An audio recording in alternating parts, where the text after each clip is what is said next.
Buenos días a todos.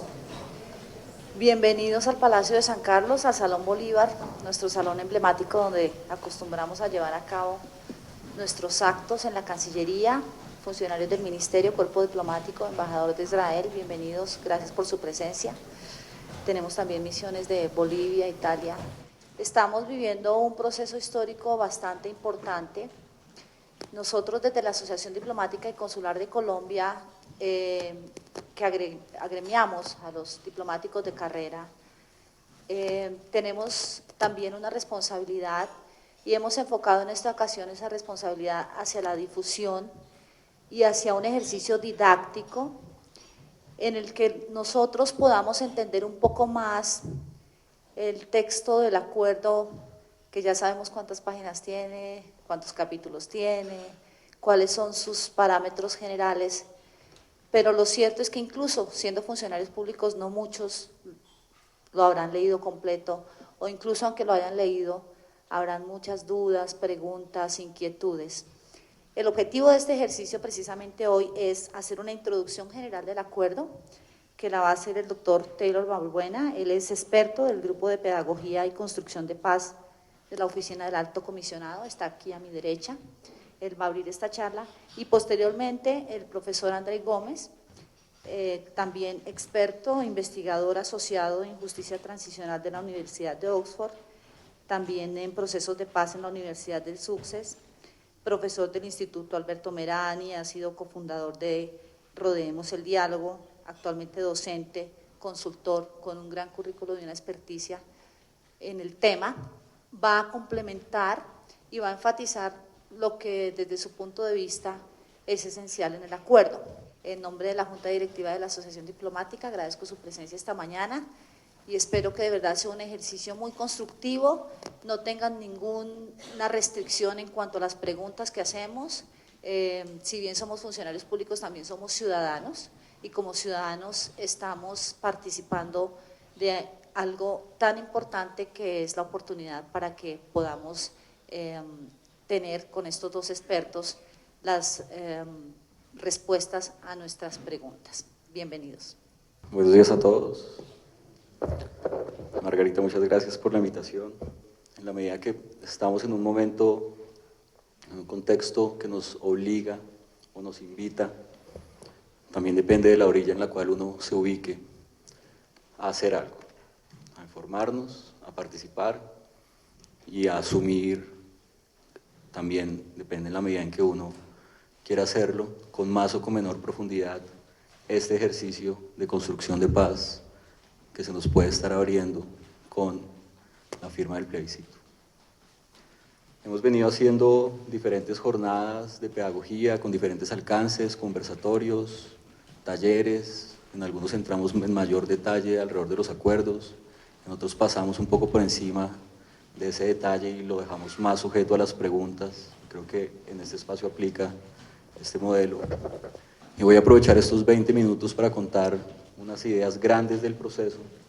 Cuando hablamos del proceso y cuando hablamos del acuerdo final para la construcción de paz, para la terminación del conflicto y la construcción de una paz estable y duradera, nos gusta hablar de tres fases, como está diseñado y como está pensada la política de construcción de paz, que gira alrededor de lo que es la mesa de conversación.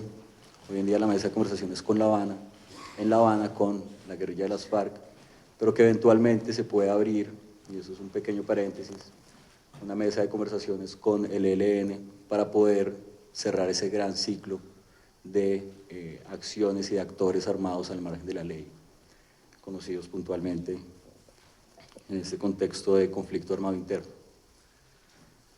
Esta mesa, previo a su desarrollo, inicia con una fase exploratoria de aproximadamente 6 meses.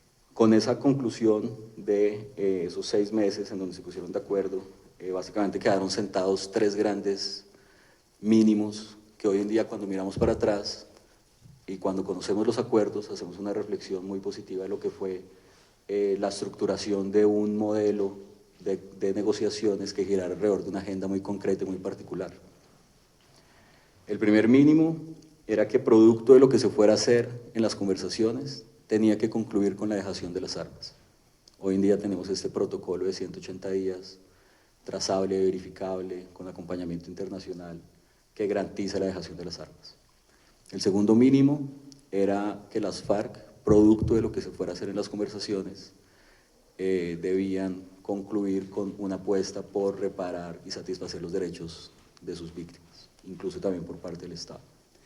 Hoy en día, cuando vemos estas noticias recientes de los espacios compartidos que han tenido FARC con diferentes poblaciones que han victimizado, en donde se han generado unos diálogos muy dignos, unos encuentros, se percibe que esa línea que se puso al principio hoy en día también está siendo respetada. Y una tercera línea mínima que se estableció en estas fases exploratorias era que las conversaciones de ninguna manera podían tocar el modelo económico o la estructura de las fuerzas militares de Colombia. Producto de esa fase exploratoria, se concluye con este documento que se llama el Acuerdo General para la Terminación del Conflicto y la Construcción de una Paz Estable y Duradera. Seguramente muchos lo conocerán. Tiene las firmas de los delegados del gobierno, las firmas de los delegados de las FARC. Se establece la agenda de conversaciones, se establece el acompañamiento internacional con Cuba y Noruega como países garantes y Chile y Venezuela como países acompañantes en una primera etapa. Posteriormente se fueron sumando otros. Hoy en día, y pues con esto me adelanto un poco a las últimas reflexiones que pienso hacer en este espacio, es el rol de la comunidad internacional durante las conversaciones y sobre todo en la implementación de los acuerdos. Nosotros lo llamamos transición, otros académicos lo llaman posconflicto, posacuerdo, poshabana, posnegociaciones. Si bien cada concepto académicamente tiene unas particularidades, al final del día, y siendo también muy consecuentes con lo que busca el proceso, que es finalizar el conflicto por un lado, y por otro lado cerrar esas brechas o esas condiciones que han permitido que el conflicto haya perdurado por tanto tiempo. Al final del día, lo que debe suceder con la implementación de los acuerdos es transformar las realidades territoriales. Cuando uno ve el acuerdo, uno percibe, y cuando uno ve el acuerdo final, los acuerdos giran alrededor de estas dos grandes ideas. Por un lado, la finalización del conflicto como condición necesaria para poner en marcha todas las acciones complementarias alrededor de los acuerdos de política agraria, participación política, solucionar el problema de las drogas ilícitas y víctimas, que finalmente son las que nos van a permitir poder decir o poder afirmar que en los territorios se están cerrando brechas y se están acabando con esas condiciones que han permitido la prolongación del conflicto. Empezamos a ver esto de una manera un poco más integral.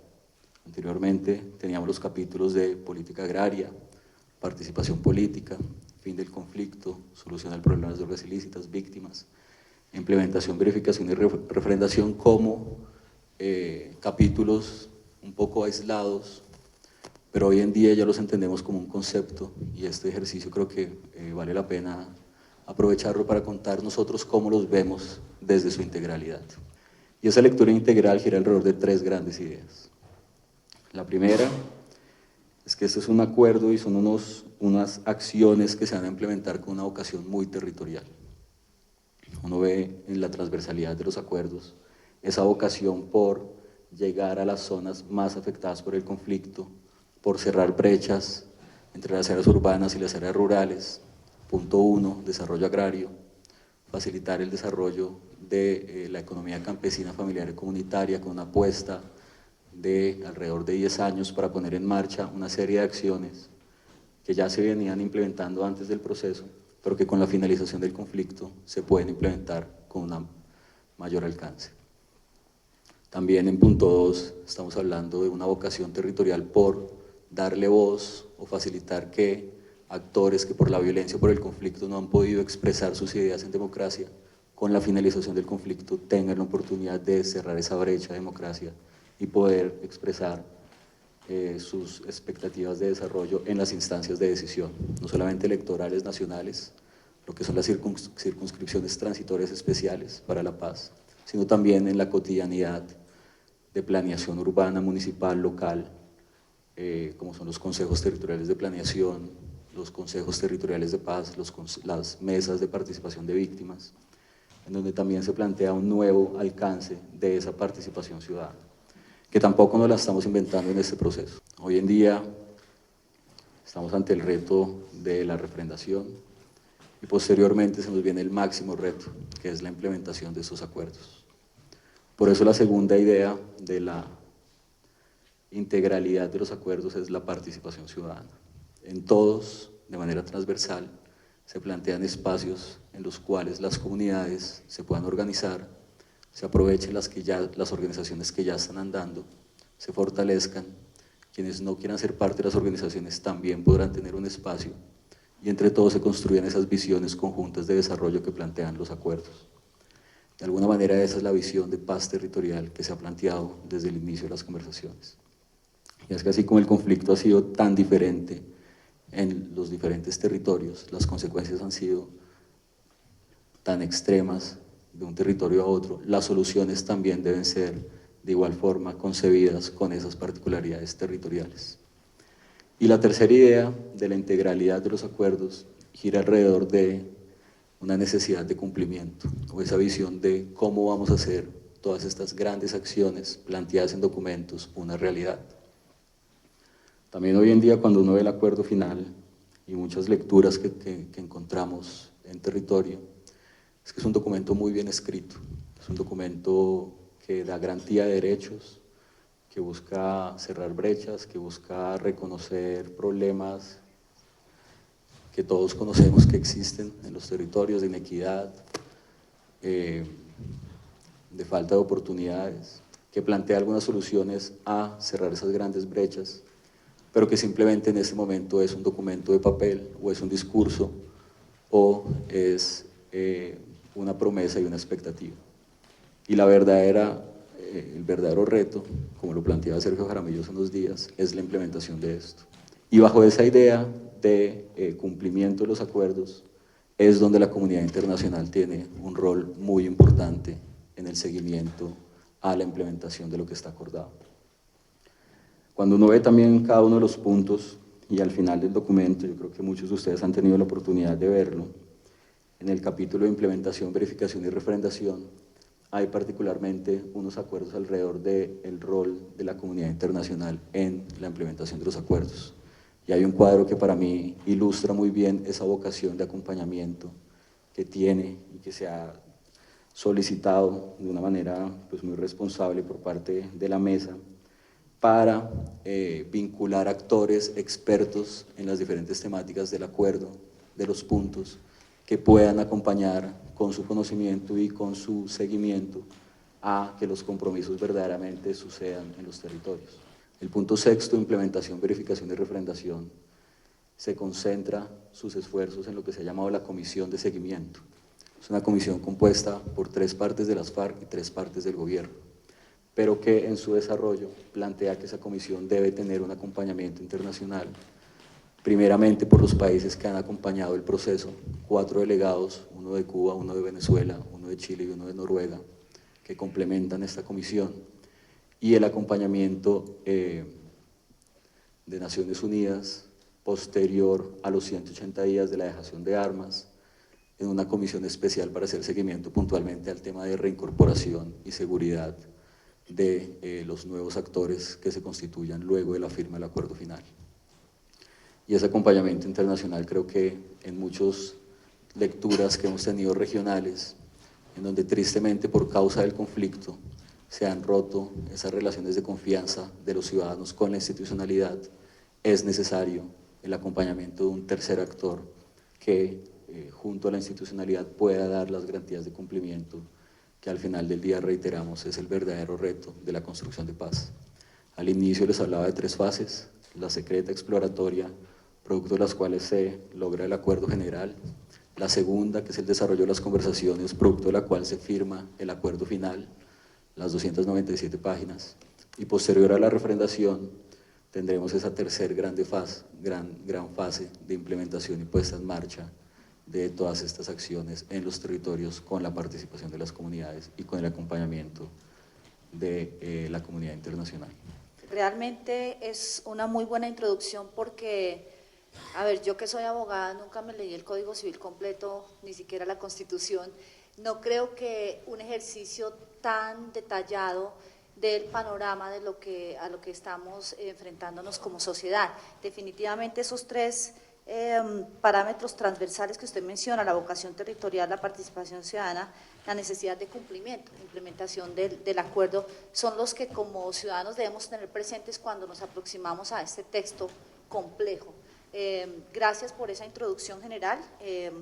Los 3 puntos de dejación de armas, reparación a las víctimas y el que se mantenga el modelo económico, la estructura de las fuerzas militares también despejan muchas dudas a las personas que tienen renuencia frente a puntos concretos, por ejemplo, el tema del modelo económico, y cuando entremos un poco más en detalle podremos avanzar en eso. Profesor Gómez, ¿tiene usted la palabra? Todos los puntos de la agenda se negociaron con participación indirecta, la mayoría de ellos, de la sociedad civil. ¿Cómo se logró esa participación indirecta de la sociedad civil? Se logró a través de 2 mecanismos fundamentalmente. Por un lado, unos foros que se organizaban en Colombia, en los cuales se invitaban a organizaciones de la sociedad civil a participar en esos foros para enviar propuestas concretas a La Habana, que después eran, o que antes de llegar a La Habana, eran sistematizadas por Naciones Unidas y la Universidad Nacional, que eran las 2 partes que convocaban a esos foros en Colombia. Solo en un caso, y después profundizaré en eso, se hizo una participación directa de un sector de la sociedad colombiana en las discusiones de los puntos, hasta lo que yo tengo entendido, y eso fue en el punto de víctimas, el punto acordado de reforma rural integral. Ese punto, que tiene alrededor de 21 páginas, contiene muchas de las preocupaciones y exigencias de sectores campesinos que llevaban más de 40 años pidiendo muchas de esas políticas públicas. Es decir, el punto 1 no es satisfacer las preocupaciones de las FARC, es responder a unas exigencias de un sector de colombianos que han estado pidiéndolas por mucho tiempo. Lo mismo se hizo para participación política. También se hizo un foro en Bogotá donde participaron alrededor de 700 movimientos sociales y partidos pequeños que enviaron unas sugerencias a La Habana que tenían que ver con una exigencia fundamental, y es: necesitamos cambiar las reglas de juego de la política para que nosotros, muchos de los que hemos querido participar en igualdad de condiciones en la política colombiana, podamos hacerlo. Porque muchos de nosotros no queremos convertirnos en partido político. Muchos de nosotros lo que queremos es seguir siendo un movimiento social, pero los movimientos sociales no pueden participar en política. Y por eso el punto 2 responde a una exigencia muy puntual de sectores de la sociedad colombiana que han exigido un estatuto de oposición para que haya una igualdad de condiciones a la hora de hacer política y que no sean simplemente las empresas electorales las que puedan, en su gran mayoría de los casos, acceder a los cargos de elección popular. Lo mismo se hizo con el punto de combate a las drogas ilícitas, que es el punto 4 de la agenda. La diferencia aquí es que se hicieron 2 foros. Algo bastante interesante me parece a mí. Se recogieron unos insumos casi que técnicos, analíticos, de alto nivel en Bogotá. Pero en el segundo foro, que se hizo en San José del Guaviare, se recogieron las preocupaciones y los testimonios y las propuestas de los campesinos cultivadores de coca, muchos de los que han sido raspachines, muchos de los que no han tenido la oportunidad de hacer otro tipo de cultivos y que han terminado metidos en este primer eslabón de la economía ilegal del narcotráfico. Y después de eso se hacen 4 foros regionales en Colombia, 3 regionales y 1 nacional en Colombia, sobre el tema de las víctimas. Y aquí yo quisiera enfatizar esa participación importante de las víctimas, porque en esos 4 foros participan 3.000 organizaciones de víctimas. Y participan de todos los sectores de la sociedad colombiana. Estuvo, por ejemplo, en el foro nacional que se hizo en Cali, Fundagan, que es la Fundación de Víctimas de los Ganaderos, que coordina Fedegan. Pero también estuvo organizaciones de víctimas de crímenes de Estado. Es decir, que ustedes pueden ver que la participación en esos foros fue muy amplia y permitieron que llegaran propuestas de todos los sectores allá a La Habana a través de la sistematización de Naciones Unidas y la Universidad Nacional. Pero ahí no paró en el tema de víctimas. Y yo quisiera resaltar esto, que eso es algo que en Colombia, en el proceso de paz en Colombia, es algo completamente distinto a todos los procesos de paz que han existido en el mundo. ¿Cuál es eso? La participación directa de las víctimas en las negociaciones. Eso es casi como una pequeña comisión de la verdad. ¿Por qué? Porque lo que hicieron las partes fue invitar a 60 víctimas escogidas por la Iglesia Católica, la Universidad Nacional y las Naciones Unidas a que rindieran un testimonio libre durante 20 minutos ante los equipos negociadores sin derecho a réplica. Y Taylor quizás lo sabe mejor que yo, lo que yo he oído es que uno de los momentos que cambió las estructuras mentales de los equipos negociadores fue ese contacto directo con muchas víctimas que los acusaban a ellos directamente de haber participado en actos de violaciones a los derechos humanos. Según las estadísticas que tenemos, nos dice que de la recopilación de todos estos insumos que se hicieron, el 11% de las víctimas querían mecanismos de justicia, el 16% de las víctimas querían mecanismos de verdad y el 34% de las víctimas priorizaban mecanismos de reparación integral.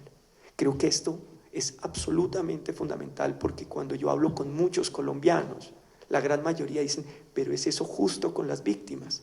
Sin ser víctimas, ellos tratan de ponerle un parangón muy alto a lo que deberían hacer los perpetradores cuando las exigencias de las víctimas, que son los que han sufrido esto, son distintas y creo que vale la pena tener en cuenta cómo este acuerdo responde a esas exigencias de estas víctimas que participaron en eso. Y lo mismo ocurrió para el tema del fin del conflicto y el tema implementación y verificación. Se hizo un foro en Colombia, un foro al cual también participaron más o menos 800 organizaciones de diferentes sectores de la sociedad colombiana y enviaron estas propuestas.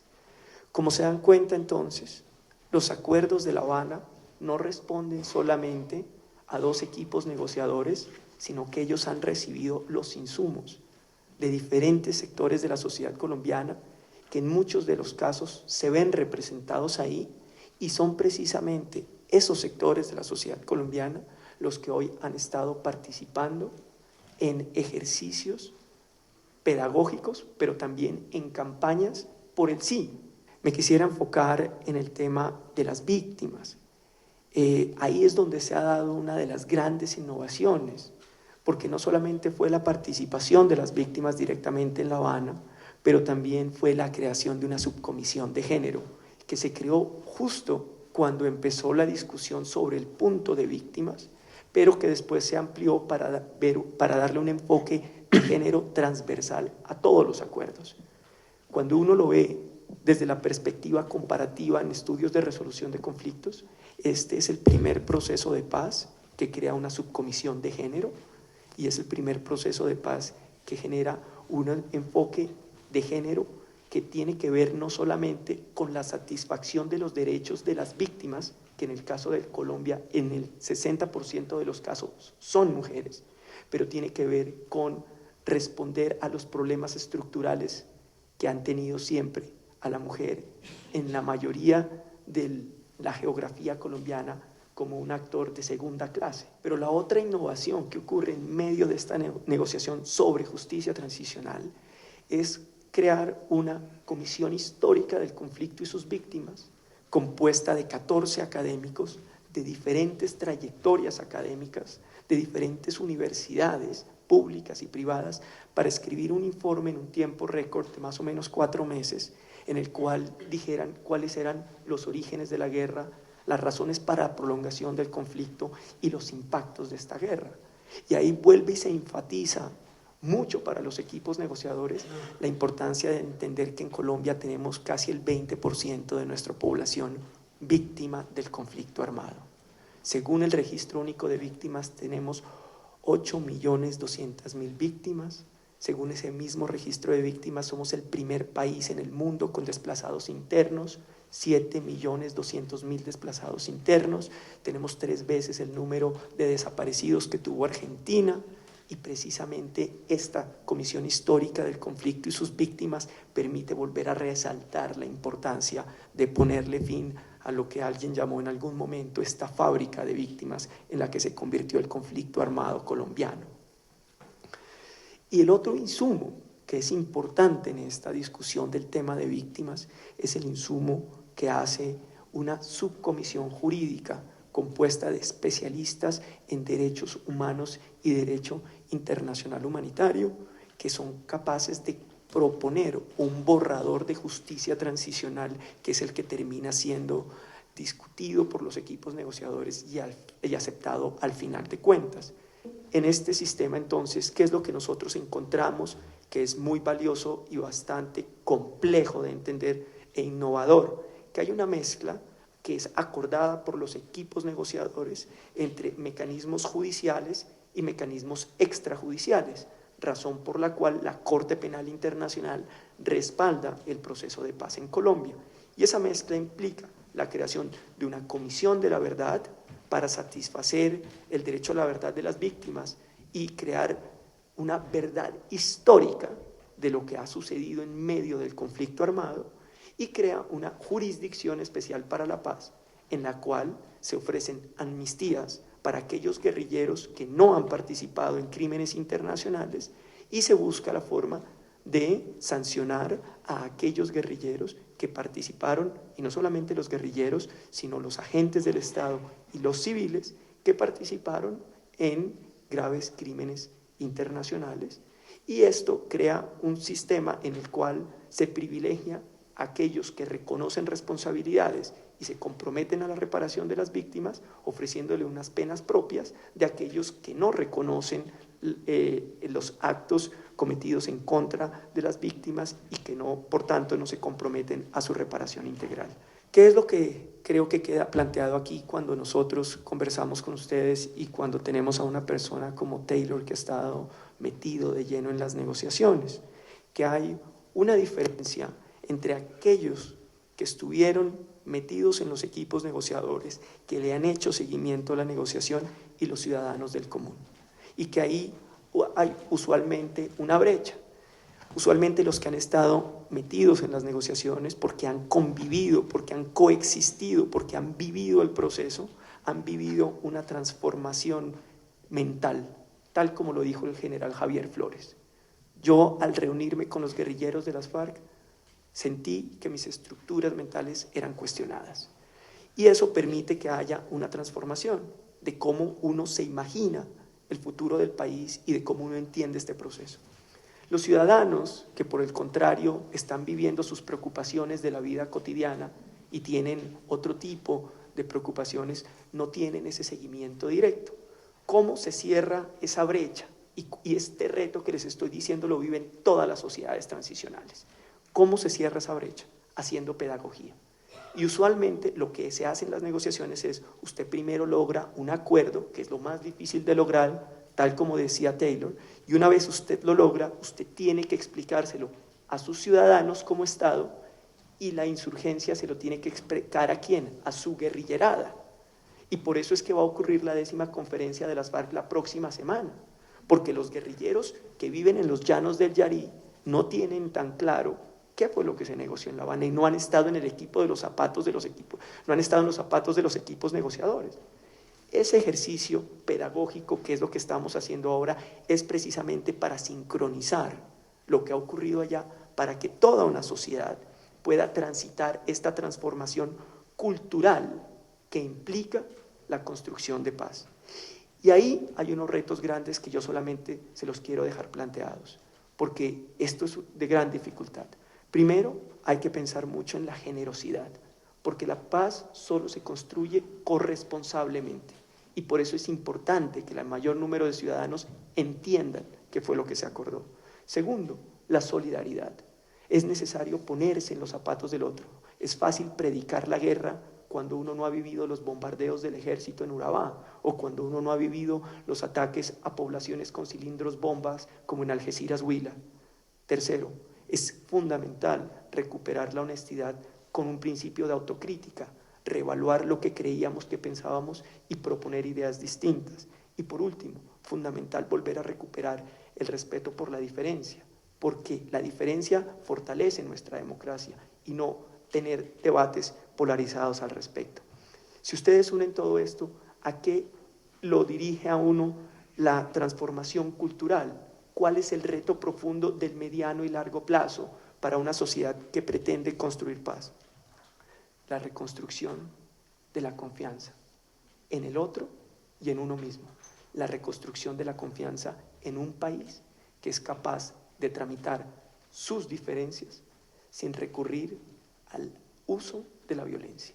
Y en eso estamos en este momento nosotros, en una discusión de cómo damos el primer paso para esa reconstrucción de confianza. Muchas gracias. Muchísimas gracias, Andrei. Realmente muy ilustrativa la exposición. Para nosotros que hemos escogido esta profesión en la que tenemos que negociar todos los días, lo que ocurrió en La Habana y en estos 4 años como sociedad colombiana creo que ha sido la negociación más exitosa. Independientemente del resultado, el 26 tendremos la firma del acuerdo y de lo que pasa en el plebiscito, es un éxito que Colombia haya podido negociar entre sí mismo. Negociar con los hermanos es lo más difícil, a veces es más fácil negociar con otras personas fuera de la casa. Y a mí me llama mucho la atención, tratando de comprender un poco las dos exposiciones, el título mismo del acuerdo. Acuerdo para la terminación del conflicto y la construcción de una paz estable y duradera. Realmente creo que vamos por la mitad del camino. La terminación del conflicto con las FARC, que se da con el cese al fuego y el acuerdo que se firmó, el acuerdo parcial, en el mes de junio. Pero nos queda la parte más difícil que comprende este acuerdo y que está en sus 6 capítulos, y es la construcción de una paz estable y duradera. ¿Qué significa eso?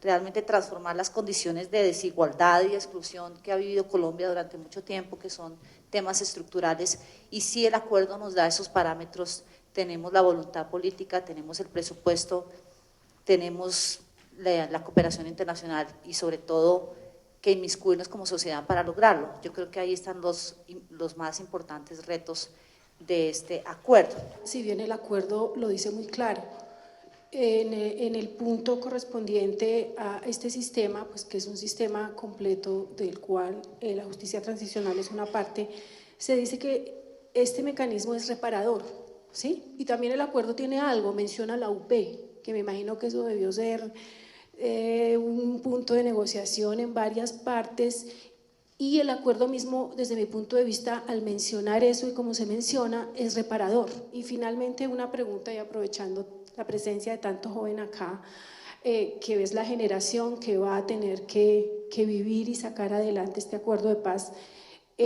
a nivel institucional, que esto recorre toda la institucionalidad, y si uno mira el acuerdo hay como una desconfianza sobre la institucionalidad existente y se trata como de generar una nueva institucionalidad, es lo que yo veo. ¿Qué acciones, si bien yo sé que ustedes no son, pero yo sí pienso que tendría que haber acciones ya formativas?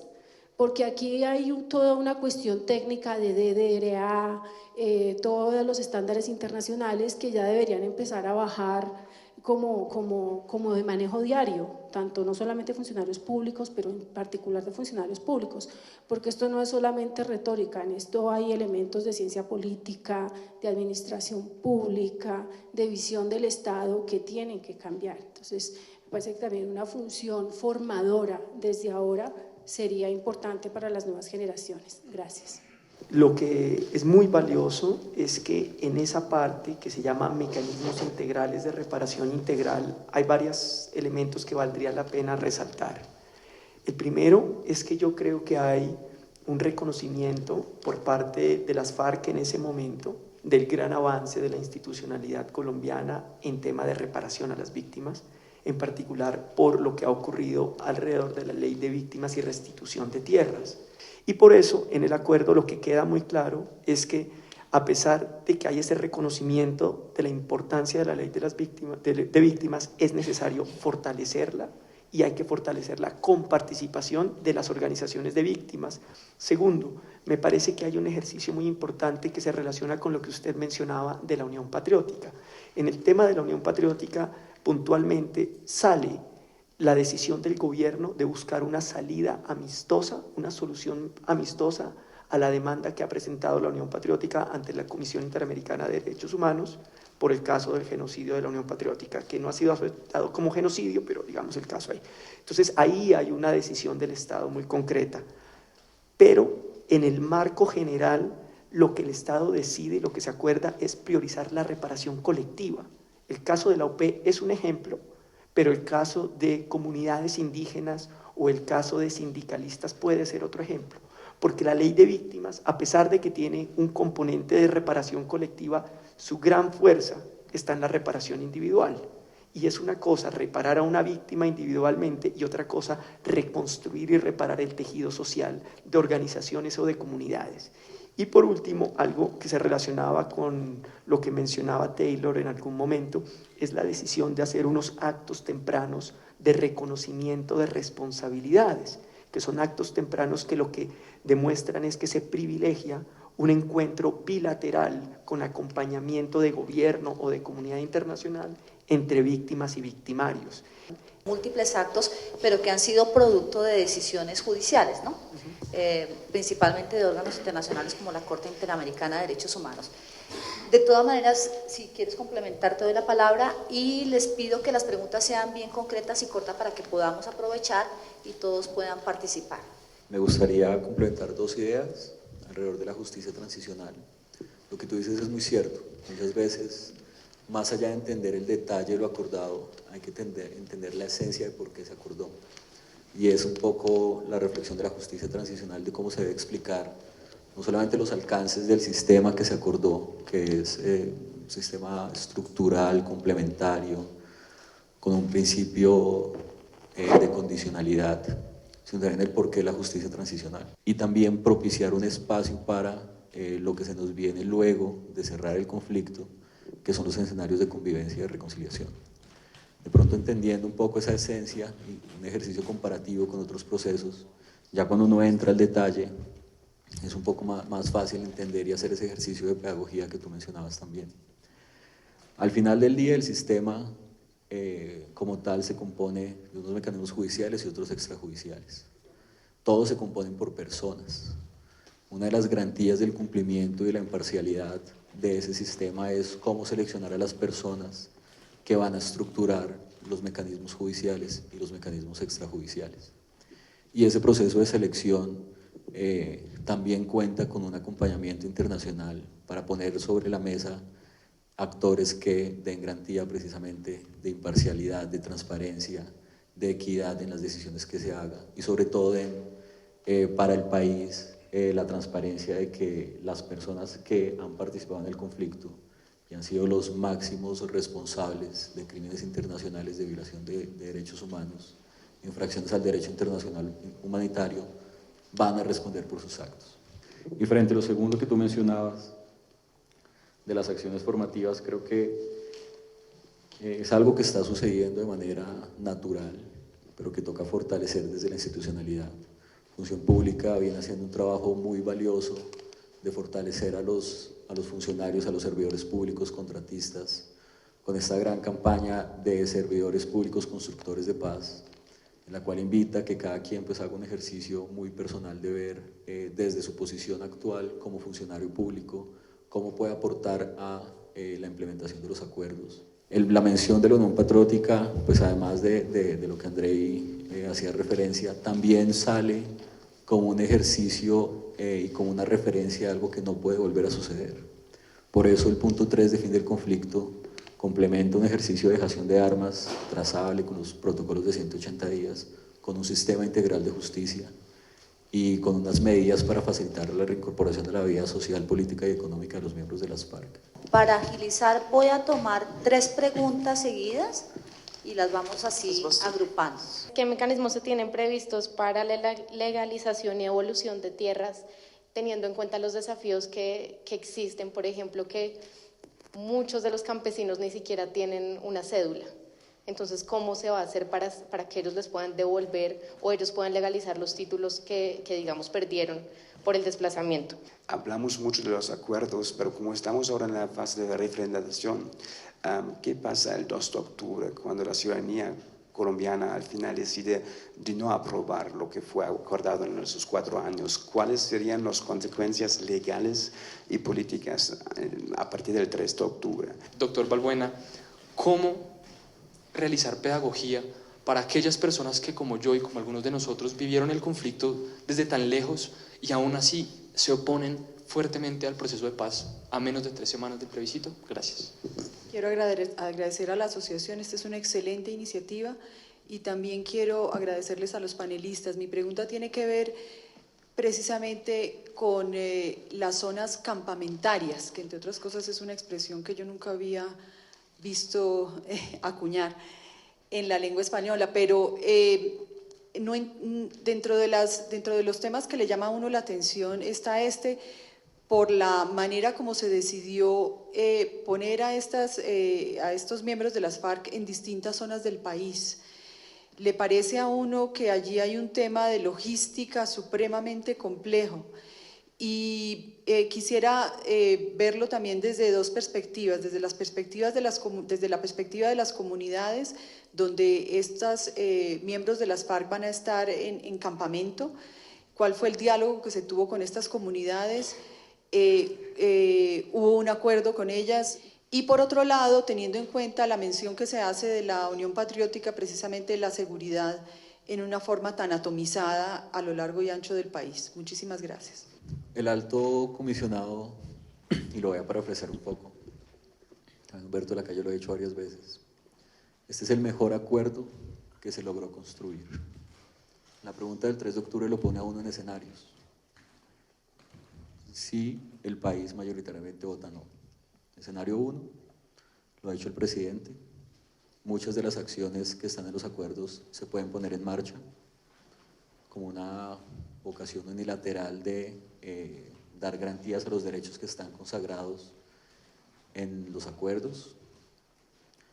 Escenario 2, algunos autores han propuesto la dinámica de volver a revisar el acuerdo frente a un no, volver a sentarse con las FARC, mirar qué ajustes podrían o no podrían haber y qué pasa si gana el sí. Y en realidad si gana el sí, lo que pasa es que nos toca poner en marcha muchas acciones, nos toca organizar la casa y nos toca cumplir, que creo que es un reto mayor a poder enfrentar el no. Independientemente de que fuera el resultado sí o no, el acuerdo va mucho más allá de la terminación del conflicto. La construcción de una paz estable y duradera requiere unas transformaciones estructurales en Colombia que queramos o no queramos, desde mi punto de vista, y esto ya de forma personal, tenemos que hacer como sociedad. Y que de hecho ya tenemos incluso marcos legales, la ley de víctimas, por ejemplo. En la primera pregunta nos hablaban de los mecanismos de legalización y devolución de tierras. Claro, todo el tema de la escrituración del campo, porque la informalidad en el campo sabemos que supera el 50%, los campesinos son en su mayoría poseedores, que por lo mismo no tienen acceso a créditos del Estado, no tienen acceso a cooperación, a tecnificación, etcétera, etcétera. Esos cambios que prevé el acuerdo en realidad son a los que se va a ver abocada Colombia, aunque ganara o no ganara el plebiscito. De manera que ya tenemos una radiografía muy importante, un paso ganadísimo en este acuerdo, y es ver nuestra situación como país y qué es lo que tenemos que hacer como sociedad para transformarlo. Si gana el sí, la ruta es sencilla y cierta, digamos de alguna forma. Sencilla en la medida en que sabemos para dónde vamos. Construcción de confianza, crecimiento económico. Lo dice Francis Fukuyama, lo dice uno de los teóricos del neoliberalismo, clarísimo. Las economías en el mundo globalizado crecen cuando hay construcción de confianza y cuando hay medidas que lo llevan a uno allá. El triunfo del no es un escenario incierto. Puede haber una voluntad de los equipos negociadores, del equipo negociador de las FARC, quizás, de mantenerse en la negociación. La pregunta es, los mandos medios de las FARC, los que están debajo de los mandos medios de las FARC, van a considerar legítimos a esos miembros del secretariado que van a querer seguir negociando. Entre los analistas de seguridad con los que conversamos constantemente hay una grave preocupación frente a eso, porque lo que han logrado las FARC hasta el momento es inédito, mantener una estructura jerárquica de control que ha permitido que en el 98% de los casos se respete el cese al fuego unilateral que decretaron hace 2 años. En el caso donde esto queda en el aire, donde los colombianos dicen que no, la pregunta es ¿cómo va a procesar esa información los mandos medios de las FARC? ¿Cómo van a procesar esa información algunos de la guerrillerada? Eso puede crear un escenario de incertidumbre en clave de seguridad, una fragmentación de las FARC que va a ser difícil de controlar independientemente de que se puedan implementar algunas de las cosas que, como bien sabemos, son necesarias implementarlas. Pero por el otro lado, la incertidumbre crea un gran problema, creo yo, un escenario económico complejo. Ustedes lo saben mejor que yo, aquí hay recursos de la comunidad internacional que están destinados para la implementación de los acuerdos. Si ustedes generan un escenario de esos de incertidumbre, donde hay problemas de seguridad, una economía que empieza a caer, eso crea una grave crisis de gobernabilidad, que era la gran pregunta que hacía el señor de fondo. ¿Cuáles son las consecuencias políticas de esto?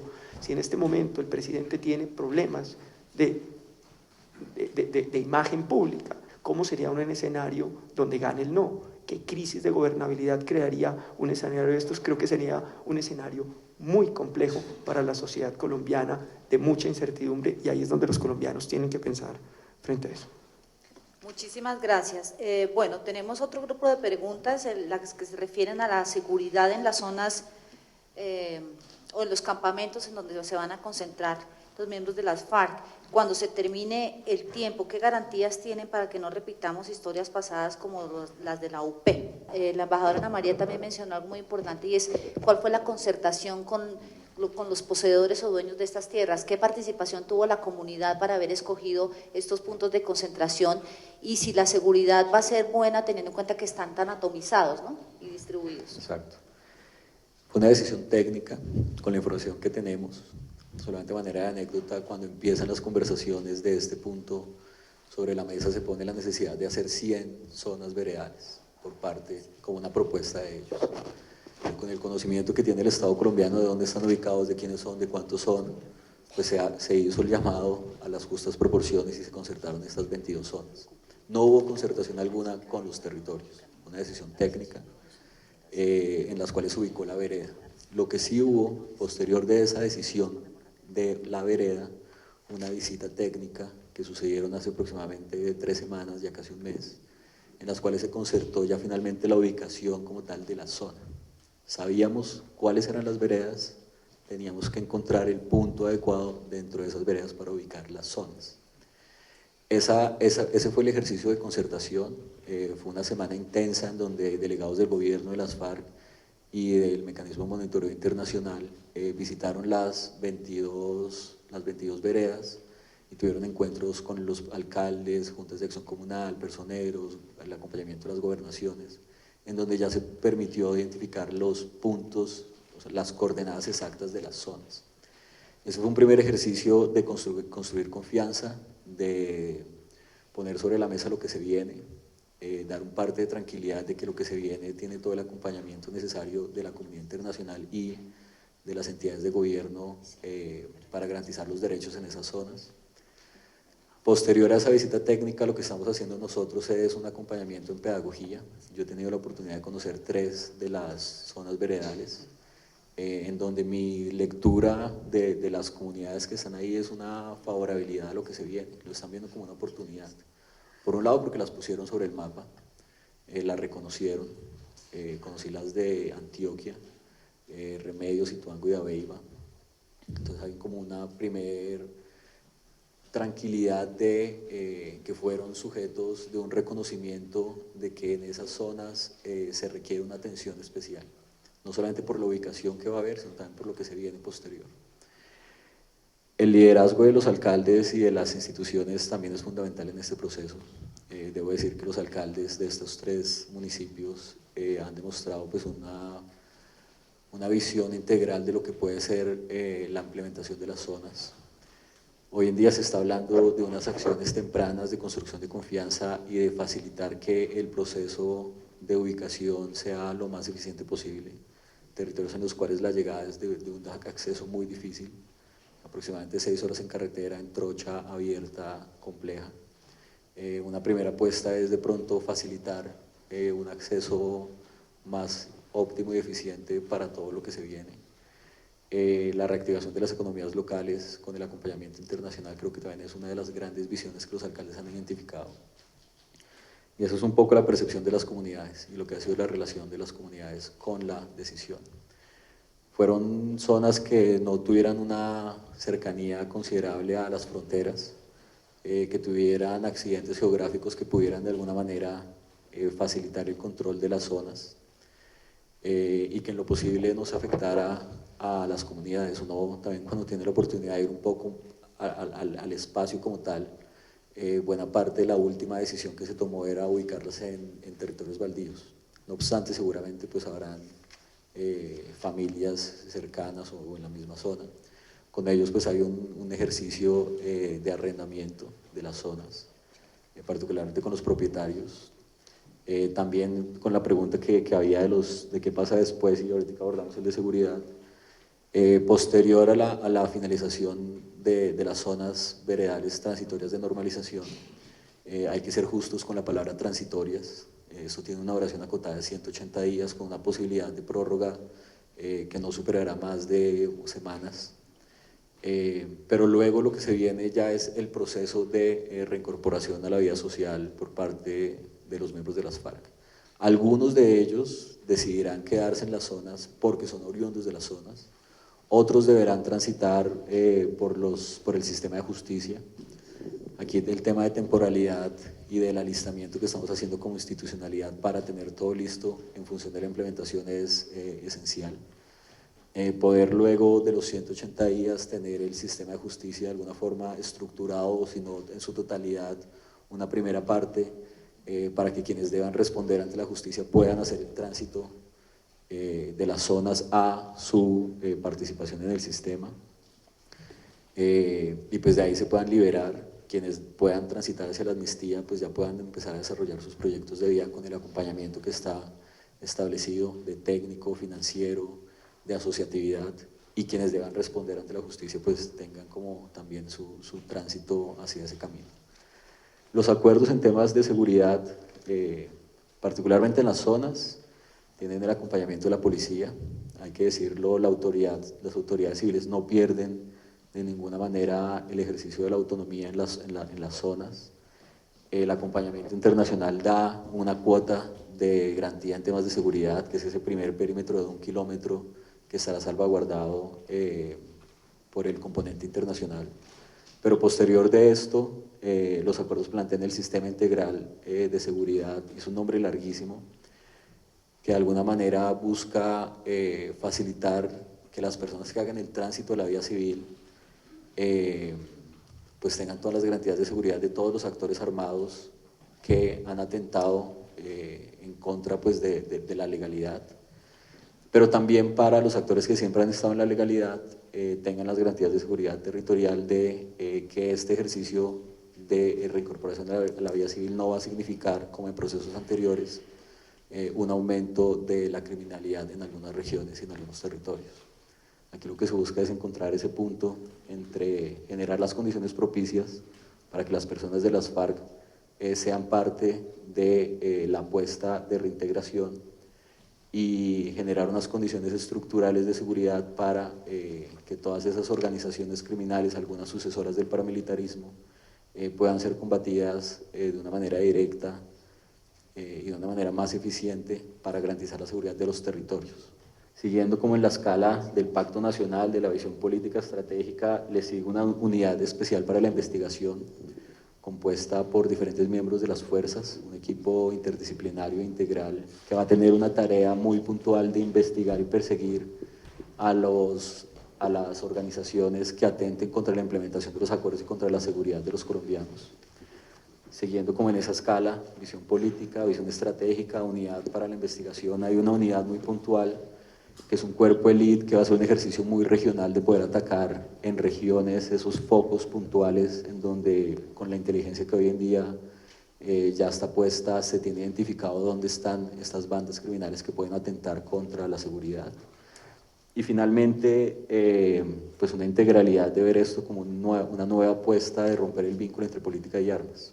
Sabemos que el conflicto armado es una de las tantas expresiones de violencia y de conflicto que hay en los territorios. Una de las lecturas más rurales es comunidades en las cuales nos dicen, pero bueno, y en temas de violencia intrafamiliar, los acuerdos que plantean. Y uno dice, bueno, eso es un ejercicio que se nos viene después.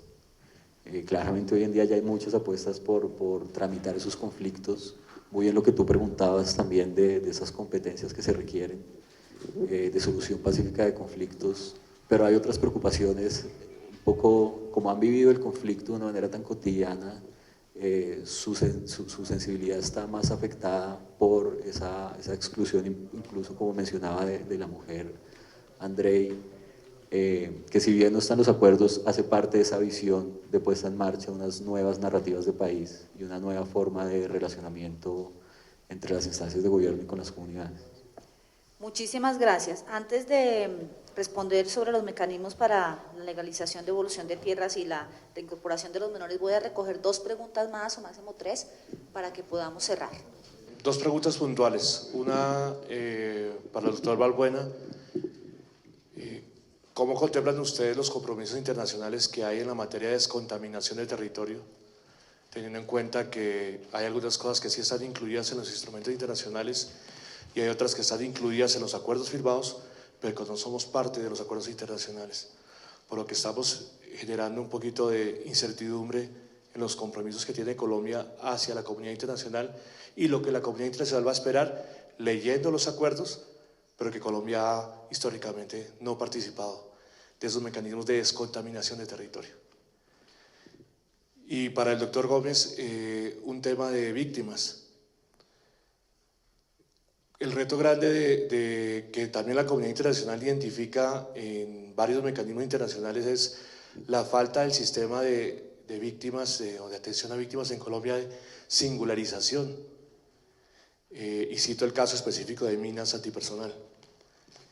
Y es que nosotros atendemos hasta el día de hoy a las víctimas de minas en Colombia, atendiéndolos como víctimas del conflicto y no como víctimas por minas antipersonal. ¿Cómo podríamos atender eso con miras a lo que la comunidad internacional esperaría de nosotros en cumplimiento de los acuerdos? Gracias. Se habla de la Comisión de Implementación y Verificación del Cumplimiento de los Acuerdos de La Habana. En el evento en que se establezca con plena seguridad del incumplimiento de algún elemento pactado, ¿cuál es el procedimiento que se tendrá que adelantar para ponerle, pues, afrontar esa realidad? Teniendo en cuenta que esta comisión va a estar integrada por miembros de la FARC, gobierno y otras instancias ajenas a la misma comisión. ¿Cómo se manejará? ¿Cuál será el procedimiento para establecer qué mecanismos se van a utilizar para combatir este incumplimiento? Y lo segundo es un tema que poco se ha mencionado, que creo, que temo no equivocarme, no se ha planteado puntualmente en los acuerdos de La Habana, es la entrega de los dineros producto de acciones ilícitas de las FARC, dinero que podría servir para implementar proyectos, para indemnizar víctimas, para la resocialización, bueno, para infinidades de cosas. Conociendo los acuerdos y lo que ha sido el piloto de Briceño y el de Meta, están respondiendo a todas las demandas internacionales de limpieza de territorios afectados por minas antipersonas o artefactos sin explotar. Creo que aquí hay dos lecturas que es muy importante poner sobre la mesa. La primera es la lectura de la institucionalidad y particularmente desde la Cancillería con el seguimiento de los compromisos internacionales, que es una necesidad que toca cumplir. Creo que ha sido más, no desde el reconocimiento, sino desde el cumplimiento, seguramente también por causa misma del conflicto armado. Poder finalizar el conflicto nos abre las puertas de poder poner en marcha no solamente este compromiso internacional en materia de limpieza y descontaminación, sino también de muchos otros. Facilitar el diseño y la puesta en marcha de políticas públicas que responden pues, a esos compromisos. Pero también la otra lectura es la de las comunidades y la de los territorios que se han visto afectados por estas realidades. independiente de los compromisos, independiente de los protocolos, lo necesario es que esas situaciones cambien en las regiones. A un campesino afectado por una mina en Briceño le puede importar muy poco el compromiso internacional si al final del proceso que se haga, serio, transparente, con el acompañamiento que haya lugar, puede transitar en la totalidad de su territorio. Son dos lecturas que tienen que conciliarse y que de alguna forma tienen que responder pues, a los compromisos y a las necesidades puntuales de las regiones. Los procedimientos de incumplimiento, pues lo establecen un poco los protocolos. Lo primero es reconocer el incumplimiento y lo segundo es hacer un llamado a las instituciones si ese incumplimiento recae en el Estado o a las comisiones que se han creado en los acuerdos si el incumplimiento recae en ellas. Hoy en día, cuando uno ve un poco lo que ha sido el ejercicio de alistamiento y de preparación, lo que se ha llamado, seguramente aquí algunos tendrán esa referencia a las matrices de implementación, es poder dimensionar muy bien lo que está en los acuerdos y lo que le corresponde a cada entidad en función de la implementación de esos acuerdos. Esa primer puesta en marcha y dimensionar lo que cada quien puede aportar es una primera cuota de poder dar garantías de cumplimiento. Cuando se construyen los acuerdos y lo que fue las negociaciones de estos 4 años tenían una lógica muy, en los primeros años, en los primeros 2 o 3, de tener 11 días en La Habana y 1 semana en el país. Esa semana en el país servía para, precisamente alrededor de cada uno de los temas que se discutía, validar con las entidades que tenían responsabilidad en esos temas lo que se estaba acordando y poder llegar a unos acuerdos de los cuales fuéramos capaces y reconociéramos que fuéramos capaces de cumplir antes de firmarlos. Creo que ese fue un primer ejercicio muy valioso de someter buena parte del documento a la reflexión de las entidades, Ministerio de Cultura, de Agricultura, del Interior, de Justicia, algunos aquí en la Cancillería, para dimensionar muy bien y poder minimizar ese riesgo de incumplimiento. Pero los procedimientos son hacer el llamado, la exigencia y de la comunidad internacional aportar desde su experiencia a que esos posibles incumplimientos encuentren un trámite precisamente con el acompañamiento internacional que hay, tener garantías en cada uno de los puntos, como lo mencionamos al inicio y como está expreso en el acuerdo, del acompañamiento de la Unión Europea, de Estados Unidos, de Suiza, de Alemania, de UNDOC, de otras organizaciones, creo que es en el tema de niños, de igual forma.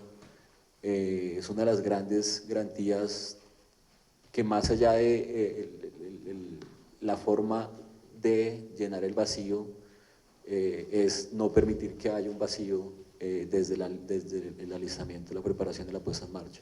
Pero claramente reconociendo también la historia de Colombia y otras de las lecturas territoriales que tenemos mucho y que nos hacen un llamado muy, muy fuerte en muchas comunidades, es precisamente ese. Creo que tener la reflexión desde las comunidades y desde la institucionalidad de cómo vamos a hacer para cumplir es de las reflexiones más valiosas que pueden surgir. También hacías la pregunta de la entrega de dinero producto de las acciones ilícitas dentro del sistema de justicia y dentro de las medidas de reparación que se contemplaron. Está expresamente la reparación material, en donde eso ha generado pues muchas discusiones de hasta dónde llega ese concepto de reparación material. Lo que sucederá con la puesta en marcha del sistema es que los máximos responsables transiten por la Jurisdicción Especial para la Paz, por el Tribunal para la Paz, y en la medida en que ese sistema y sus jueces identifique a cada una de estas personas de cómo pueden reparar a sus víctimas con la información que tenemos, y reitero y resalto la capacidad de inteligencia que ha desarrollado el país en todos esos años de conflicto, tener muy bien identificado con qué materialmente pueden reparar y atender a sus víctimas. Si en ese proceso se identifica que tienen recursos, que tienen predios, que tienen diferentes elementos que puedan significar una reparación material, el sistema pues hará ese llamado y hará esa solicitud y hará esa exigencia. Y en la medida en que los miembros de las FARC en su ejercicio de corresponsabilidad y de compromiso acepten y aporten, lo que el sistema les imponga, podrán acceder o no a las penas diferenciadas. En cuanto a la regularización de las tierras, ese es un elemento fundamental del punto 1. Sabemos que según los estudios, entre el 48 y el 60% de la propiedad rural en Colombia no tiene títulos legales de propiedad. Ahí hay un problema profundo que hay que resolver. Y la forma como se busca resolver ese problema de titulación y la incapacidad que tiene el Estado para recoger impuestos de esos territorios y esas grandes extensiones de tierra es hacer un catastro multipropósito que nos permita entender cómo está realmente el mapa de la propiedad en Colombia y nos permita hacer la titulación de al menos 7 millones de hectáreas, que es lo que se ha acordado en La Habana. Yo creo que esto, y lo que es importante, es no confundir estas tierras que van a ser parte, digamos, de unos títulos de legalización y otros que son parte del fondo de tierras, con aquellas tierras que van a ser restituidas como parte de la ley de víctimas y restitución de tierras. Entonces creo que hay que entender la diferencia entre la reparación y la redistribución que se va a hacer de las tierras y los títulos y la legalización de los títulos que tendrá que hacerse como componente de la reforma rural integral. El segundo punto que quedó en el tintero y que no lo habíamos conversado tiene que ver con la reincorporación de menores de 15 años. Uno ve por el comunicado reciente que publicó el Comité Internacional de la Cruz Roja que todo el modelo de la política de reintegración de menores ya está transitando, ya está terminando de definirse, pero no lo conocemos en detalle. Yo al menos no lo conozco, pero lo que sí me parece muy importante de resaltar en el tema de desvinculación de menores de 15 años es que lo que las partes acuerdan es que el protocolo de desvinculación tiene que ser diseñado por una mesa técnica de la cual forman parte la Defensoría del Pueblo, la Alta Consejería para los Derechos Humanos, la UNICEF, la Organización Internacional para las Migraciones y el Comité Internacional de la Cruz Roja. Y es gracias a ese protocolo que ellos diseñan y lo entregan a los equipos negociadores que se acuerda ya este proceso de desvinculación que se puso en marcha el 10 de septiembre, es decir, hace 3 días en Colombia. Y que fueron ellos también los que hicieron un borrador de propuesta de política pública de reintegración para menores que proteja su vulnerabilidad y que les permite un tránsito a la civilidad, a la vida civil de una forma diferenciada. Y la última pregunta que creo que no se había respondido desde lo que ustedes habían preguntado tiene que ver con el tema de la singularización, la falta de singularización en el tratamiento a las víctimas. Y creo que justamente para reversar ese problema que tiene también, digamos, un impacto profundo en las víctimas, que son víctimas de diferentes tipos de victimización, es que se ha pensado en este mecanismo de fortalecimiento y revisión de los mecanismos que se han creado a través de la ley de víctimas y restitución de tierras. A mí me gustaría como cerrar mi reflexión de la participación en esta mesa con el tema que empezamos a conversar y que creo que está en la mesa de todos los colombianos, y es que a mí lo que me ha pasado en los ejercicios de pedagogía y sobre todo con las clases medias que no han sido necesariamente algunos de ellos víctimas directas del conflicto armado, es que la gente parece colgarse de un tema que no le gusta del acuerdo y de ese tema se cuelgan muchos para decir no y dejan de lado el gran aspecto macro e integral de los acuerdos. Muchos se preocupan por lo que va a costar la reincorporación de los miembros de las FARC a la vida civil, a la vida económica y política, y piensan que eso es una gran parte de los impuestos de los colombianos. pero cuando uno les pone en contexto que ese es uno de los componentes pequeños de todo el acuerdo, que realmente más costoso es crear el fondo de tierras, es crear los mecanismos, el catastro multipropósito, es hacer la reparación integral de las víctimas, es desmontar las economías ilegales en las regiones, es crear mecanismos de participación política más amplios, y que el componente de reincorporación de miembros de las FARC es solamente un componente que es absolutamente necesario para poder transitar de un conflicto armado que nos ha dejado fragmentados y divididos como sociedad a una sociedad donde se reconstruye la confianza. Entonces creo que se puede hacer un análisis mucho más sopesado de lo que ha logrado este acuerdo de paz, que no solamente se enfoca en beneficios para las FARC, que obviamente ofrece unas garantías para su reincorporación a la vida civil, pero que en el marco general lo que busca es que las siguientes generaciones de colombianos no sigan recibiendo como herencia una guerra reciclada de las anteriores generaciones. Y ahí es donde hay que hacer el balance y el análisis de lo que este acuerdo de paz ofrece. Gracias de verdad, André y Taylor, por habernos ilustrado sobre este acuerdo. Creo que salimos con muchas más claridades y definitivamente se abre un camino de cambios profundos, pero que también son graduales para la sociedad colombiana, en el que nosotros como ciudadanos debemos participar, y creo que informarnos, estar pendientes de esta pedagogía es un buen paso en ese camino de construcción de país en el que todos debemos poner un granito de arena. Gracias a todos ustedes por acompañarnos en estas 2 horas. No es fácil a veces sacar el tiempo, pero me alegra que hayan venido. Gracias.